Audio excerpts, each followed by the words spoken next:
When peace feels unfamiliar, restoration begins here. This is P.I.P.E Podcast.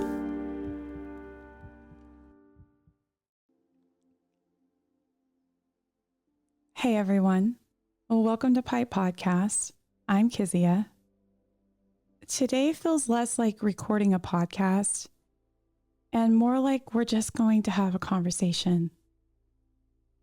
I've been thinking a lot lately about how the body holds pain, how survival changes us, and how sometimes we think we've moved on from something, but our bodies are still carrying what happened. And the more I've learned about this, the more that I've realized healing isn't just emotional. It's also very much physical. I think a lot of people are functioning every single day while their nervous systems are just exhausted, still anticipating disappointment, still preparing for problems, still carrying the stress that never really got to process. And after a while, survival starts feeling normal. Your body adapts to it. Your brain adapts to it. Your nervous system adapts to it. There's a quote from The Body Keeps the Score that says, "Being able to feel safe with other people is probably the single most important aspect of mental health." That stayed with me because I don't think we realize what happens when safety has been missing for a long time. The body learns hypervigilance. The body holds on to tension. The body learns how to stay prepared. And sometimes, if it stays prepared long after the danger has changed. And after a while, survival starts to feel normal. Your body adapts to it. Your brain adapts to it. Your nervous system adapts to it. There's a quote from The Body Keeps a Score that says, "Being able to feel safe with other people is probably the single most important aspect of mental health." That really stayed with me because I don't think we realize what happens when safety has been missing for a really long time. The body learns hypervigilance. The body learns tension. The body learns how to stay prepared. And sometimes it stays prepared long after the danger has changed. I remember getting to a season where things were actually calmer. There wasn't a crisis happening and nobody was angry. Nothing was falling apart, yet I just couldn't relax. I could have been sitting on a beach on a luxury vacation in Hawaii and still be scanning for the next problem. On one of those trips, I ordered a Mai Tai. I don't really drink, so to my family, it was a big deal. And my kids just couldn't stop laughing. They kept asking me if I was drunk because they had never seen me that relaxed before. It was funny in the moment, but looking back, it says a lot. My kids weren't reacting to me having a drink. They were reacting to seeing me at ease. And the truth is, it took a drink to get there. Thank God that never became a habit, but it made me realize something. My body had spent so many years preparing for impact that it didn't know what to do when the impact didn't come. Peace felt unfamiliar, and unfamiliar felt uncomfortable. I just kept looking for the problem and waiting for something to happen. I would feel like I had forgotten something. And looking back now, I can see that my nervous system had been carrying far more than I realized. Another line from The Body Keeps the Score says, "Traumatized people chronically feel unsafe inside their bodies." When I first read that, something just clicked. Because trauma isn't always one dramatic event. Sometimes it's years of instability, years of uncertainty, years of carrying pressure your body was never designed to hold alone. And eventually, the body starts storing what the heart had never got to release. I think about that even when it comes to my miscarriages, because one of the things that I've noticed is that even long after the pregnancy is over, my body is still trying to carry it. That has been so hard for me because sometimes the world moves on faster than the body does. People see time pass and they assume healing has happened, but the body doesn't always work that way. I noticed that no matter how short or long the pregnancy was, my body would hold on to it. My weight changed, my hormones changed, my energy changed. And even when my mind understands what happened, my body was still processing it. It's almost like my body remembers every baby, even when they're no longer here. For a long time, I just found that so frustrating. I wanted my body to let go faster. I wanted to move forward faster. But I started wondering if maybe my body isn't failing me. Maybe it's actually telling the truth. Maybe it's reminding me that grief isn't just emotional, it's physical too. And I think that's true for so many kinds of loss. Heartbreak, betrayal, fear, disappointment.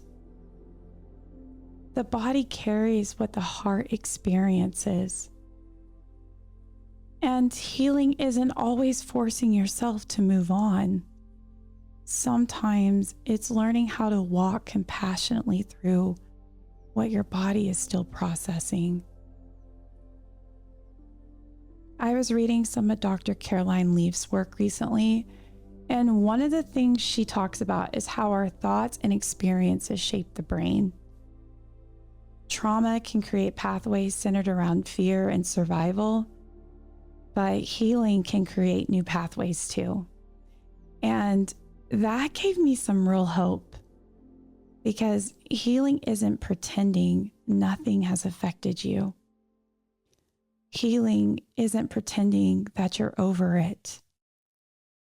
Healing isn't forcing yourself to move on before you're ready.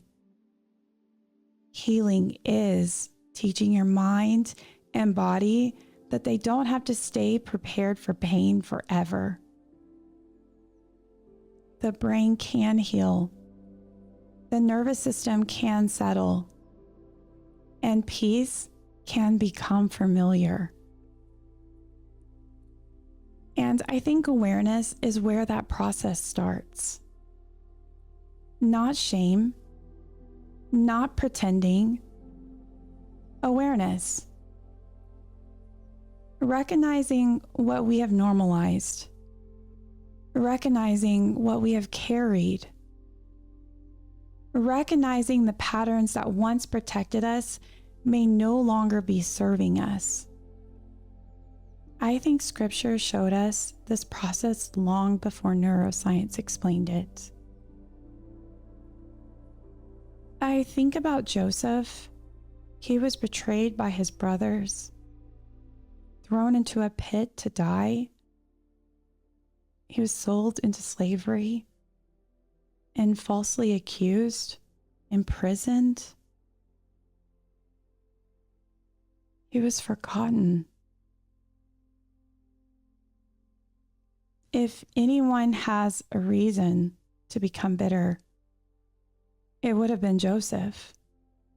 If anyone had a reason to stay stuck in what happened to him, it was Joseph. His body carried years of grief, years of betrayal, years of injustice, years of disappointment. But eventually, he stood face to face with the people who hurt him and said, "What you meant for evil against me, God meant for good." That verse means even more to me now than it used to, because Joseph wasn't pretending the pain didn't happen. He wasn't denying what he went through. He wasn't rewriting the story. He was telling the story from a healed perspective instead of a wounded one. And I think that's what healing really is. Not pretending we were never hurt, not pretending we didn't lose things, not pretending that people didn't wound us, but refusing to let those things become the final authority over our lives.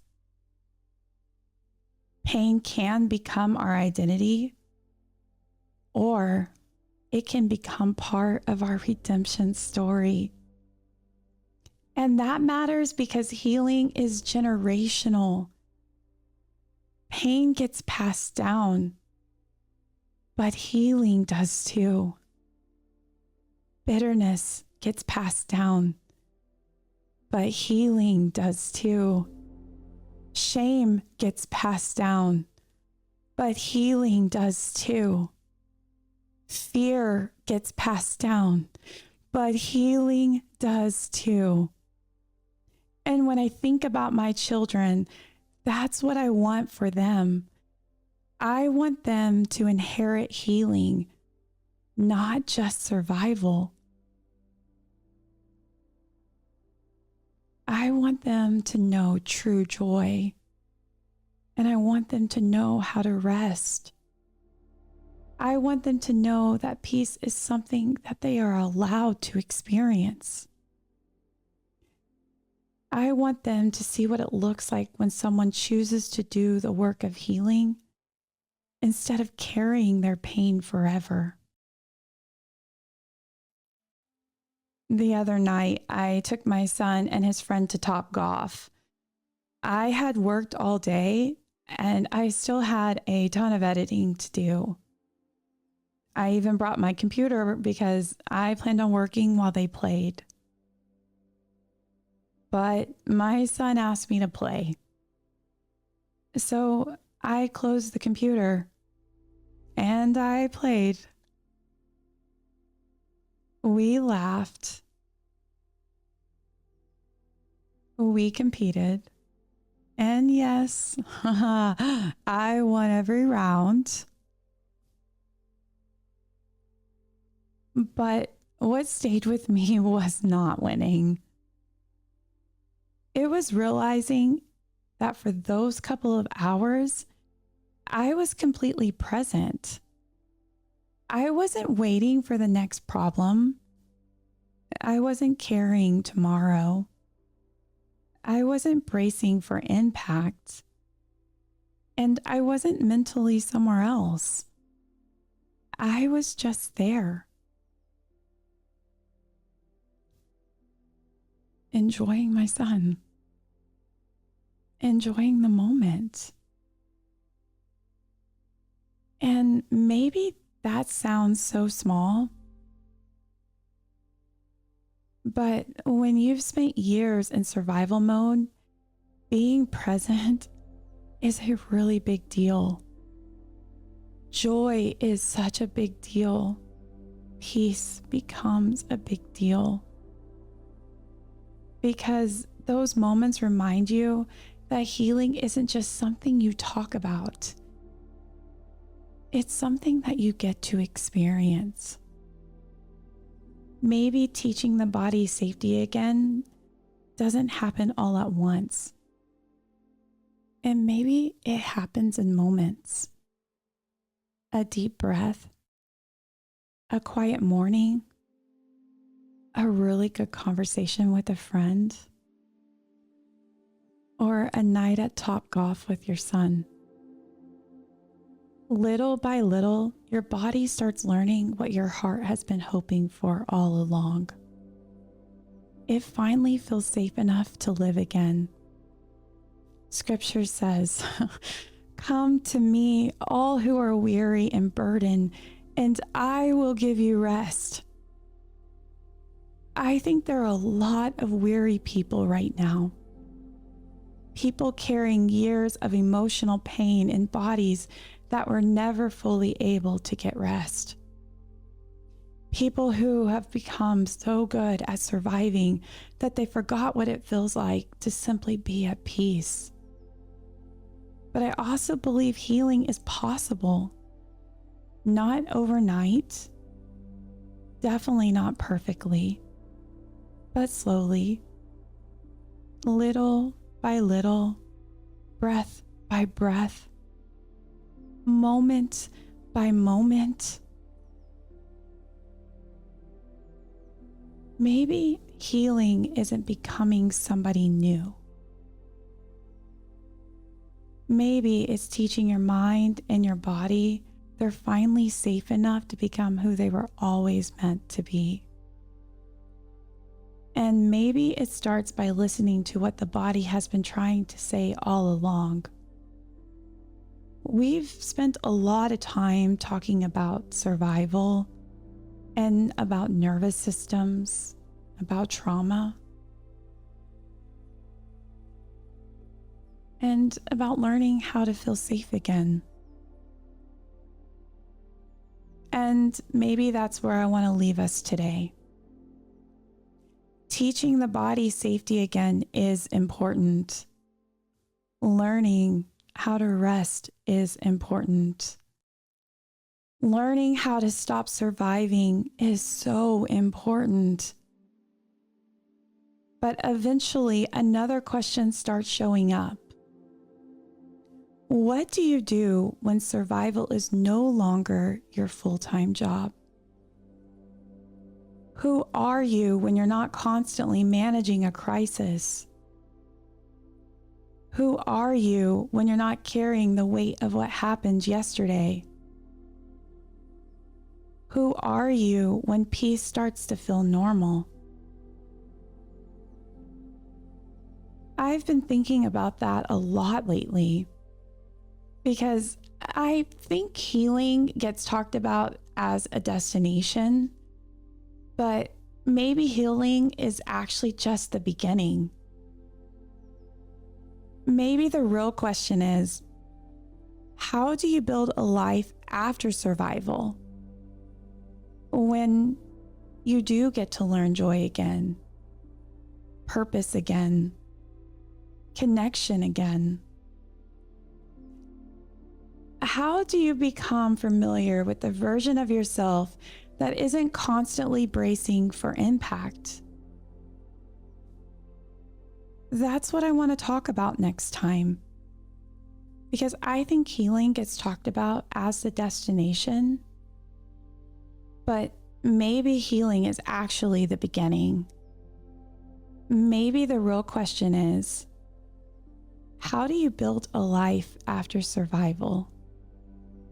How do you learn joy again, purpose again, connection again?